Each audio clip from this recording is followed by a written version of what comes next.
مخالفین یہ الزام لگاتے ہیں کہ جماعت اسلامی اسٹیبلشمنٹ کے لیے کام کرتی ہے۔ میں تو سب سے زیادہ اسٹیبلشمنٹ کی مخالفت کی ہے۔ بات وہ کرتے ہیں کہ جو خود اسٹیبلشمنٹ کی اے ٹیم ہوتے ہیں وہ جماعت اسلامی کو بی ٹیم کہتے ہیں۔ آپ کو لگتا ہے جس طرح سے پولیٹیکل انجینئرنگ ہے پاکستان میں، جماعت اسلامی بغیر کوئی بیساکھی استعمال کیے اقتدار میں آ سکتی ہے؟ بیساکھیوں والے آ کے کیا ملک کو دے سکے ہیں؟ اب تک کیا اس ملک کو کچھ ملا ہے؟ یہی طے کر لیں کہ اس ملک پہ براہ راست پھر فوجی حکومت کرے۔ منصورہ مرکز کیسے چلتا ہے؟ کوئی چیریٹی آتی ہے، پارٹی فنڈ ہے، کہاں سے اتنے پیسے آ جاتے ہیں؟ اسلامی جمعیت طلباء کے بارے میں ایک تاثر پایا جاتا ہے کہ وہ مار کٹائی بہت کرتے ہیں۔ یہ کچھ بھی نہیں ہے، ہم خود اسلامی جمعیت طلبہ میں رہے۔ جمعیت نے ہزاروں افراد پیدا کیے جن میں جج ہیں، جن میں سیاستدان ہیں۔ مار دھاڑ کرنے والی جماعتیں اس طرح کی شخصیات پیدا کرتی ہیں۔ ایوبی آمریت کے دور میں آپ نے سیاست میں قدم رکھا، کیا دیکھا اس دور میں؟ جیل بھی جانا پڑ گیا۔ مجھ پر ایک قاتلانہ حملہ ہوا، میرے اب بھی آنکھ کے اوپر نشان ہے۔ بسم اللہ الرحمن الرحیم۔ السلام علیکم ناظرین، public interest official podcast میں خوش آمدید۔ ناظرین، آج ہمارے ساتھ موجود ہیں مشیر امیر جماعت اسلامی ڈاکٹر فرید احمد پراچا صاحب۔ ان سے آج کچھ بات کریں گے سیاست پہ، ریاست پہ، اور موجودہ جو سیاسی حالات ہیں پاکستان کے ان پر، اور جو جماعت اسلامی پر لوگ سوال اٹھاتے ہیں ان کے جوابات بھی آج ان سے پوچھیں گے۔ تمام تر معاملات پہ بات کریں گے۔ جی السلام علیکم سر۔ جی وعلیکم السلام۔ سر کیسے ہیں آپ؟ الحمدللہ۔ سر سب سے پہلے تو بہت مہربانی، آپ نے ہمیں وقت دیا، آپ کا قیمتی وقت ہے، اور پارٹی کے معاملات بھی دیکھنے ہوتے ہیں، باقی بھی منصورہ مرکز میں بھی معاملات دیکھنے ہوتے ہیں۔ Sir thank you so much, thank you again. Sir سب سے پہلے تو بتائیے گا کہ ڈاکٹر فرید احمد پراچا ہیں کون؟ ابتدائی تعلیم کہاں سے حاصل کی؟ جی بسم اللہ الرحمن الرحیم۔ جی میرا تعلق ایک دینی گھرانے سے ہے، کاروباری گھرانے سے ہے۔ بھیرا ضلع سرگودا ایک تاریخی مقام ہے، یعنی ایک ایسا تاریخی شہر ہے کہ جو پاکستان کے چند ان تاریخی مقامات میں ہے کہ جن کا تاریخی ایک مقام یونانی تاریخ سے بہت قدیم ہے، یعنی سکندر اعظم کے زمانے سے اس سے جا ملتا ہے۔ تو یہ بھیرا کے تاریخی قصبے کے ساتھ تعلق ہے۔ پھر والد صاحب ہمارے جو ہیں وہ علی گڑھ سے بھی پڑھے ہوئے، مظاہر العلوم سے بھی پڑھے ہوئے، احرار کے ساتھ بھی ان کا تعلق رہا، بہت بڑے خطیب، بہت بڑے عالم دین، اور پھر اس کے بعد جماعت اسلامی کے مرکزی رہنما، مرکزی مجلس شورا کے رکن، اور اس کے بعد پورے پاکستان میں ایک بڑے خطیب کے طور پر، ایک بڑے عالم دین کے طور پر جمعیت اتحاد العلماء کے وہ صدر رہے، اور مشرقی پاکستان، مغربی پاکستان، ہزاروں جلسوں میں پورے دنیا کے اندر جو عالمی کانفرنسیں ہوتی رہیں ان میں وہ شریک رہے، رابطہ عالم اسلامی کے وہ رکن رہے۔ تو اس طرح سے میرا اس خاندان سے تعلق۔ میں نے سرگودا میں تعلیم حاصل کی، پھر لاہور میں پنجاب یونیورسٹی میں پنجاب یونیورسٹی اسٹوڈنٹ یونین کا صدر رہا، پھر پنجاب یونیورسٹی کی سنڈیکیٹ کا سینٹ کا رکن رہا۔ اور جو تحریکیں اس دوران اٹھتی رہی ہیں، جیسے تحریک جو ایوبی آمریت کے خلاف تھی، اس تحریک کے اندر حصہ لیا۔ اس کے بعد پھر تحریک ختم نبوت تھی، اس میں حصہ لیا۔ تحریک نظام مصطفیٰ میں حصہ لیا۔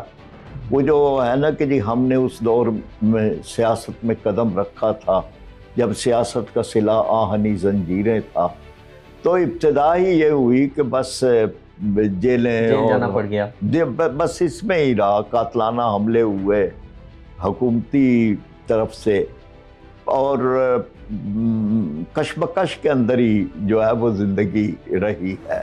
ایف ایس سی میں نے کی، پھر اس کے بعد میڈیکل کالج میں جاتے ہوئے بال بچے، پھر